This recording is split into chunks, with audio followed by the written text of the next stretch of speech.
Oi, tudo bem? Meu nome é Yang e no vídeo que eu fiz ontem, pelo menos no dia anterior ao dia em que esse vídeo tá saindo, que eu não sei quando ele vai sair, enfim.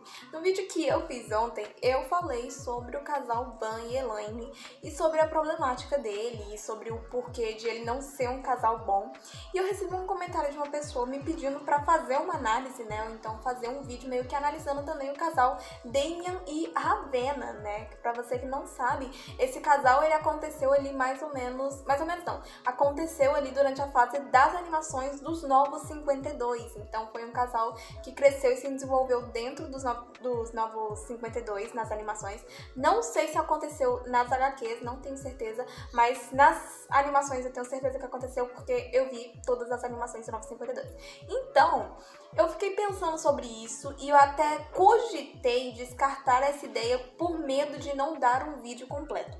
Só que aí eu comecei a escrever sobre isso para ver se eu conseguia desenvolver alguma ideia e eu acho que eu cheguei em alguns pontos interessantes acerca do porquê que esse casal não é um casal tão bom e funciona tão bem e também porquê que ele não foi tão bem recebido pelo público, né? Porquê que ele é tão odiado pela maioria dos fãs, pela maioria das pessoas que acompanharam ali a fase das animações dos Novos 52.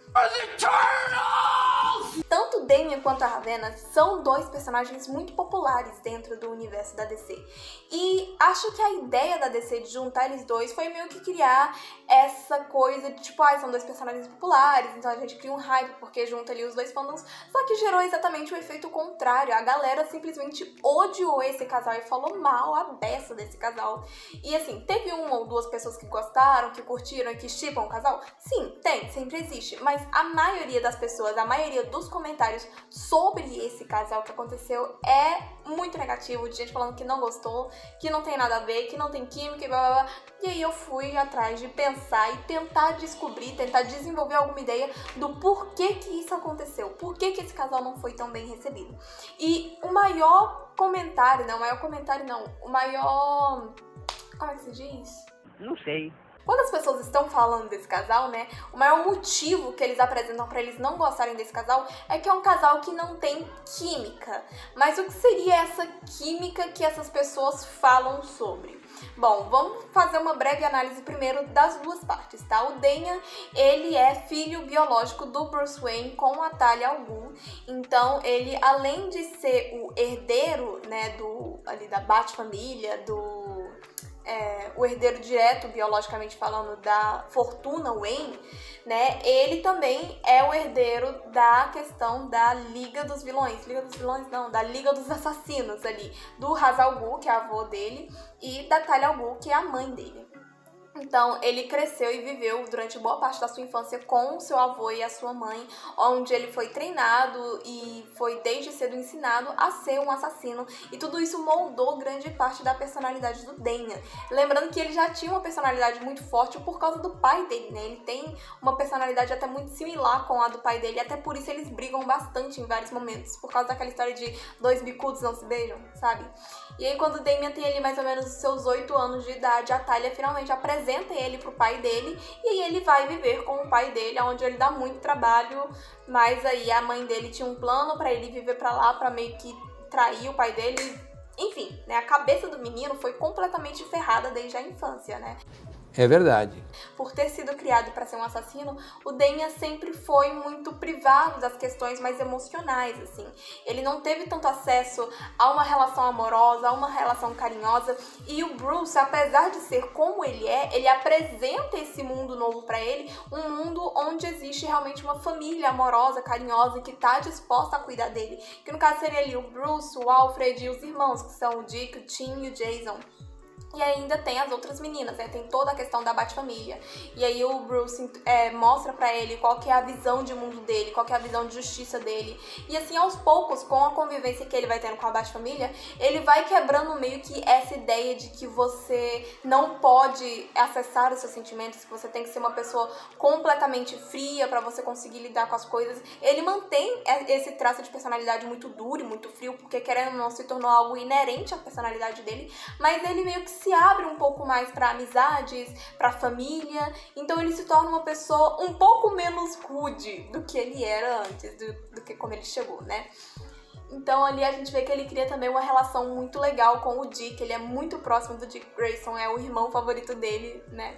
Então ele se torna uma pessoa realmente muito ligada e até desenvolve uma paixão e um carinho muito grande pelos animais. Aí ele adota um monte de bicho, tem a bate-vaca, tem um bate-cachorro, tem um bate-gato. Gente, esse menino, ele é o louco dos bichos, entendeu? Inclusive, ele é vegetariano, se eu não me engano, ou é vegano, se eu não estou enganada, porque ele é muito apaixonado pelos bichinhos e, enfim, esse é o Damian, né? Por outro lado, a gente tem a Ravenna. A Ravenna, ela é filha do demônio Trigon com uma humana chamada... Como é o nome da mãe dela? Eu não lembro o nome da mãe dela, mas enfim. Talvez não funcione com burros. O nome verdadeiro da Ravenna é Rachel Roth, né? E ela foi ali criada pela sua mãe lá nos templos de Azeroth, onde ela sempre foi ensinada sobre meditação e tudo mais. E os poderes da Ravenna são muito ditados pelas emoções. Então ela tem que suprimir as emoções dela para que ela não acabe liberando o poder dela de uma forma demoníaca, porque ela é filha de um demônio, né? Então, e a Ravenna, ela é, na verdade, a 7ª filha do Trigon. O Trigon, ele tem 6 outros filhos, que por sinal seriam, né, os 7 pecados capitais da DC. Então a Ravenna compõe ali, ela é a 7ª filha dele, se eu não tô enganada, ela é a 7ª filha, não sei se ela é a 7ª ou a 8ª, enfim, ela compõe ali um dos 7 pecados capitais. A Ravenna é a 7ª filha de Trigon e ela representa o pecado do orgulho, né? E eu tô mostrando os outros 6 filhos de Trigon que representam os outros 6 pecados capitais. E é interessante observar que o nome de todos eles começa com J. Mas enfim, volto pro vídeo. E aí ela desde cedo suprime muitas emoções, mas mais pelo poder dela mesmo. E aí, com o passar do tempo, ela se une aos Titãs. E assim como o Damian tem a quebra naquela questão, naquele bloqueio emocional que ele criou quando ele se reúne à Bate-Família, a Ravenna também tem um pouco dessa quebra desse bloqueio emocional quando ela se junta aos Titãs. Porque ela percebe que ela não precisa suprimir todas as suas emoções o tempo todo, que ela pode sentir alegria, que ela pode sentir o prazer de estar perto dos amigos dela, que ela pode sentir uma raiva, que ela pode ficar triste, ela pode sentir, né, ter os sentimentos ali, dar vazão aos seus sentimentos, desde que ela seja capaz de controlar. Então, assim, ela não pode sentir emoções muito fortes, mas quando ela se une aos Titãs, ela vê que não existe problema nenhum em ela ser uma adolescente normal e agir como uma adolescente normal, porque independente dos poderes dela, independente de quem é o pai dela, ela é uma adolescente normal que pode ter amigos, que pode ter paixões, e os Titãs mostram isso pra ela e acolhem ela como uma família. Inclusive, os Titãs foi um núcleo responsável, né? Um dos núcleos responsáveis por me fazer entrar no fandom da DC. E eu sou completamente apaixonada por essa noção de família que eles criam, né? No vídeo que eu falei, que eu fiz a reação do novo trailer do filme dos Guardiões da Galáxia, eu falei que eu gosto muito quando a equipe de super-heróis, eles criam meio que esse vínculo familiar entre eles mesmos.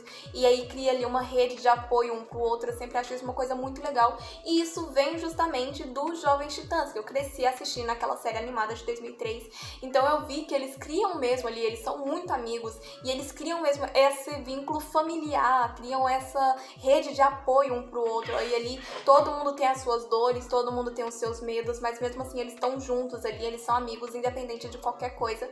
E, inclusive no episódio que mostra como eles se juntaram, né, que inclusive é o episódio que mostra como a Estelar chega na Terra, tem um momento em que eles têm que invadir uma nave alienígena lá que estava invadindo a Terra por causa da Estelar. E aí a Ravenna leva todos eles pra dentro da nave com a sua magia. E aí nisso o Mutano meio que reclama, porque ele fala, essa magia negra é muito fria, né, muito gelada. Aí ela olha assim pra ele e fala, não, mas tá legal, pô, de boa. Aí ele vai andando atrás do Robin e da Estelar, que já tinham saído, ele vai, e a Ravenna fica meio cabisbaixa assim, e o Cyborg puxa ele e fala, pô, o que foi? O que tá triste? Aí ela fala, eu não me encaixo, não é bom eu ficar com vocês, porque eu sou diferente e tudo mais. Aí o Cyborg até vira pra ela e fala assim, ela veio do espaço, ele é verde e eu sou meio robô, eu acho que você se encaixa muito bem. Né? Então isso mostra mesmo a ligação familiar que eles têm um com o outro. E aí, eu tô me estendendo demais falando sobre os Jovens Titãs, eu sei, mas é porque eu sou apaixonada por eles, gente. Então eles criam meio que essa relação familiar de acolhimento, de acolher um ao outro, independente das diferenças. E aí a Ravenna se permite sentir, se permite ser humana, que querendo ou não, ela é meio humana, então ela se permite ter essa vivência humana e ser uma adolescente normal, como qualquer outro adolescente. Então a gente tem essas duas peças. E se você observar bem, também, a partir dessa análise que eu fiz, você consegue perceber que esses dois personagens, eles são muito similares, assim, em questão de história pesada, em questão de personalidade, em questão de você ter traumas que bloqueiam as suas emoções, em questões de você ser uma pessoa com uma personalidade mais contida, porque desde cedo você foi ensinado que você não podia sentir as coisas, que você não podia se dar ao luxo de ser um ser humano normal. Então eles são muito parecidos entre si, e dentro da minha visão é exatamente isso o problema desse casal, o fato deles serem tão parecidos. Porque sabe quando você conhece uma pessoa que você não sabe exatamente o porquê, mas você sente uma conexão com essa pessoa, e aí quando você conversa com ela, você vê que essa pessoa, ela meio que tem alguns pontos da história ali dela que se encaixam com a sua, tipo, são similares, ou você se identifica com essa pessoa em algum nível e tudo mais, e aí rola essa conexão entre vocês por causa do peso da história que vocês dois carregam. Então, acontece isso entre eles, né? Eles são dois personagens com duas histórias muito pesadas e que tem essa questão de similaridade entre eles. E aí, essa conexão que existe entre eles não necessariamente é uma conexão que gera realmente uma química, que gera ali um match para que torne aquele casal um casal legal. Não é um casal que tem uma dinâmica bacana. Eu acho que essa é o que eu tô tentando dizer. Eles não têm uma dinâmica bacana justamente porque eles são muito iguais. E aí tem aquela questão, né, que de igual e igual eles não se atraem, eles se repelem, né? Até uma noção da física, que igual positivo com positivo, eles se repelem. Mas negativo com positivo, eles se... como é que se diz? Juntam, unem. Esqueci a palavra agora. Então, eu acho que por eles dois serem muito similares, terem a personalidade tão parecida, assim, entre aspas, tá? Eles terem a personalidade, assim, tão parecida, é exatamente o que causa essa estranheza de que eles dois, sabe, não ficam legal junto, não rola uma química, porque eles são muito parecidos. E aí você vê um casal de pessoas que são muito parecidas e em alguns momentos chega a ser até sem graça, porque você olha e fica assim, pô, cara... Pô, não tem nada de legal ali nesse casal, não tem uma dinâmica bacana, sabe? Então, não rola, assim. E eu associei muito também ao amor que o fandom costuma ter pelo casal Ravena e Mutano, né? Que realmente é um casal que tem uma dinâmica muito bacana, porque eles são realmente opostos. Enquanto a Ravena, ela é toda fechada, ela é toda reclusa, guarda ali os sentimentos dela pra ela, o Mutano já não. O Mutano, ele é super extrovertido, ele é super brincalhão, super comunicativo, então gera ali aquela química, aquele casal tem uma dinâmica bacana que funciona e que deixa agradável aos olhos do público. Só que a Ravena e o Damien não, porque eles são muito parecidos. Aí você fica assim, meu Deus do céu, é um casal extremamente sem graça, porque não tem dinâmica, sabe? Não tem nada ali naquele casal, na história daquele casal, que gere alguma coisa realmente legal de se consumir. Porque você olha e você fala, tá, beleza. É o casal tanto faz, né? O famoso casal tanto faz, que você olha, aí você pensa, poxa, tanto faz, né? Tipo assim, é ruim eles juntos, eles separados seriam bem melhor, não tem graça nenhuma eles dois juntos, né? A questão do não tem química nenhuma. Então você fica ali, cara, é isso. Basicamente, essa foi a análise que eu fiz desse casal, né? Foi a conclusão em que eu cheguei do porquê que ele é tão odiado, porquê que a galera não curte, porquê que a galera ficou tão, sabe, decepcionada de terem colocado esse casal como um dos casais principais dos Novos 52, sabe? Porque, gente, só não rola, entendeu? Não dá match. Não, só não. Deixa a Ravena com o Mutano, que fica bem melhor, tá? E essa ideia também de querer colocar o Mutano como par romântico da Terra é outra ideia extremamente problemática, mas esse é assunto de outro vídeo, tá?